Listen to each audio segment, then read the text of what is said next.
I'm Faith Evans, and you are watching MadameNoire.com.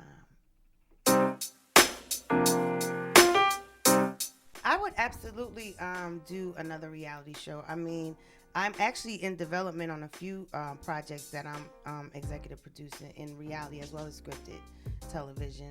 As far as starring in, yes, I would. It just would, it would have to be something that's not in my house. That's my only real bottom line rule. They can't be coming up in my house. I'm just funny about people being in my house. Well, Stevie J and I obviously have history because of both being a part of Bad Boy. I mean, that's how we met.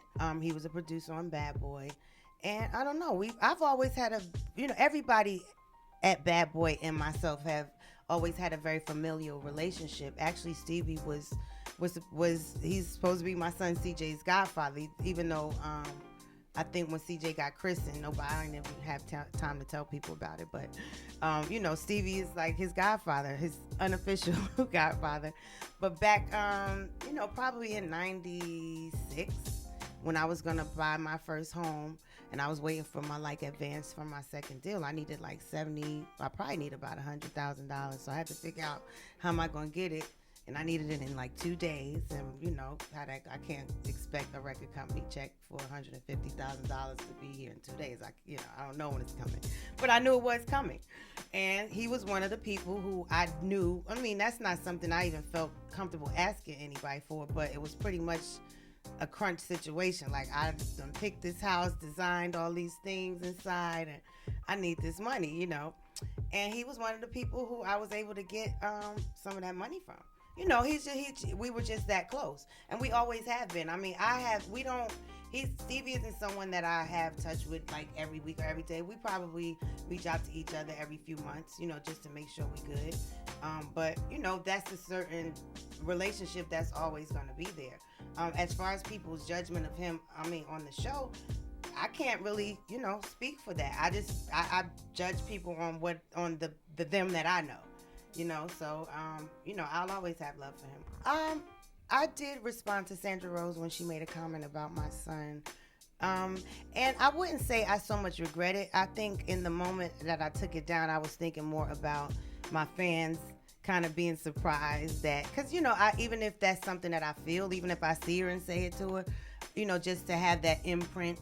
Because, things can be taken and used in different contexts. So I just kind of, for a quick moment, thought about that fact. Even though it wasn't even super, I didn't even go in on her like that. I think it was a cute, quick read, actually. But I know my fans, they probably would heck, Faith don't usually really care. But, it was just more a mother thing. I don't really care what people say about me. But, that was my kid. And I'm like that. It just was totally not... It wasn't warranted. You know what I mean? It was kind of unnecessary. Why are you even picking on him? Because that wasn't the case. If he wanted to announce that he was gay, I don't think he would have chosen to do it subliminally, or, you know what I'm saying? Or that be the, you know what I'm saying? It was just extra. So I was just she was reaching. But, I did delete it because in that moment I felt like, I don't have to do that. So that's why I took it down. But it wasn't because I regretted it. Because I would have said it to her if I saw her, but I didn't think I would see her. My relationship with Big definitely was full of physical altercations with other women, so to speak.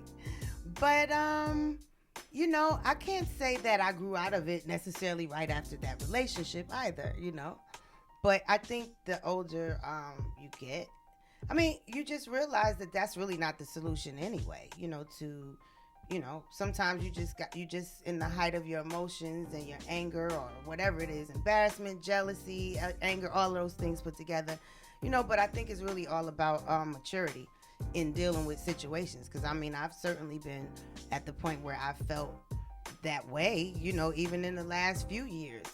But, to understand that nobody really deserves that from me. You know what I'm saying? It's okay. I'd much rather somebody worry about what I'm going to do to them. You know what I'm saying? I did marry big at 21. And I think what advice in terms of marriage, what advice would I give my 21-year-old self?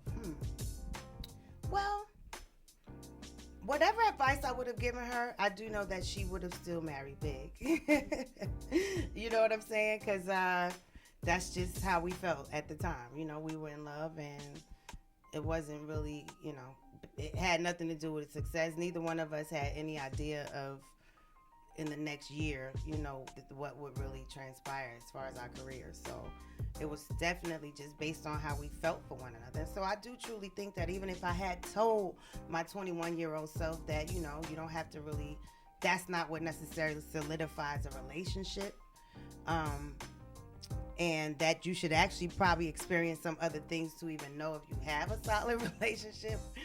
So before you know, make such a commitment, I still would have done it. But that's certainly what I would have said had I known what I know now. I have a secret. I'm a porn star. Can you swing from a shower rod? You look like the perfect woman for the job. Give me green card. You have beautiful eyes. Hello, right here. So that was kind of a running joke. So doing the video about the whole looking for guys in the club, that joke was because Missy and Sheree thought that would be a cute thing to play off Coming to America. But in real life, I mean, obviously single. I guess you could kind of say I'm dating, but see, I wouldn't say dating like, you know, I'm going out with several people. But I mean, I'm not attached to anyone. I'm not exclusively... You know, I don't have a man. I don't have a guy. But yeah, I mean, I go out with, you know, somebody sometimes to some places and we do things. But I mean, yeah, I'm single, and I am definitely in a place of being ready for the right person, to receive the right person. But I mean, I wouldn't necessarily say I'm looking. You know what I mean?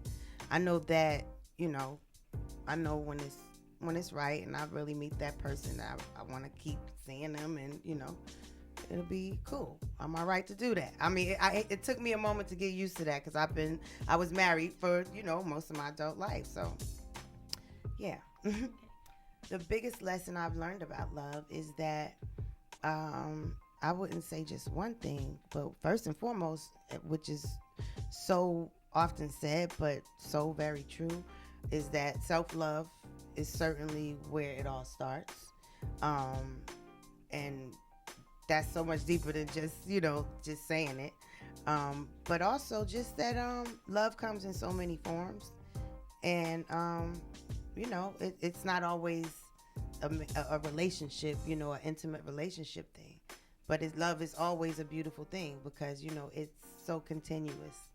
You know, and I think if you exude love in every facet possible, then it'll always come back to you in every facet possible.